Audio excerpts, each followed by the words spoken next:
Now this is with regards to the practice of sunnat. I am told that it is actually emulating the practices done by Prophet Muhammad.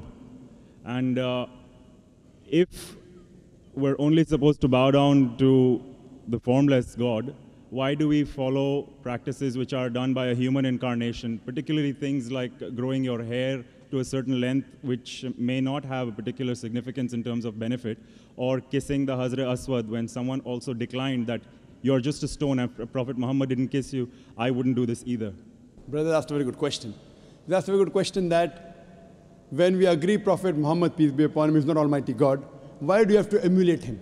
Why do you have to copy him if he's the incarnation of, he's not incarnation of God. So in your sentence, a human form. He's a human being. He is the best human being, but he's not God. Why do we follow? Because Almighty God has said that. Quran says in Surah Nisa chapter 4, 59, Atiullah, Atiur Rasul. Obey Allah and obey the messenger. God has said, God said follow the Prophet, we follow. For example, I'm the boss of a company. I tell, follow my general manager. Now, you will say, why follow general manager, boss? Boss is saying so. If boss says, you have to follow.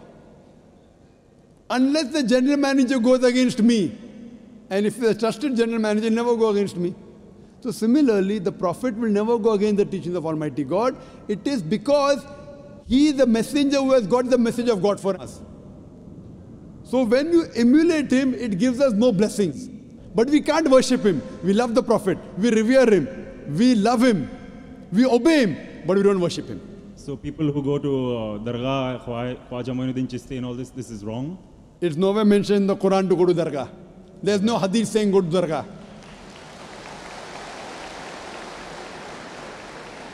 And the second part, the significance of Hazrat Aswad?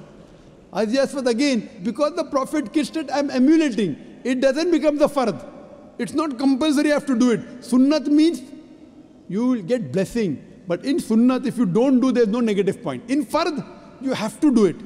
If you don't do it, negative points. Like praying 5 times, you have to do. Don't do negative points. Sunnat means if you do, plus points. If you don't do, no negative points. So these are additional bonus points. So if you want bonus, you can do it. Not compulsory. If you don't do also, no one can say that you're not a good Muslim. So when you do it, you get additional bonus point. And a good Muslim tries to get more bonus point, but no one can say it's a sin. Therefore, it becomes the sunnah. So Prophet kissed it, we are kissing it.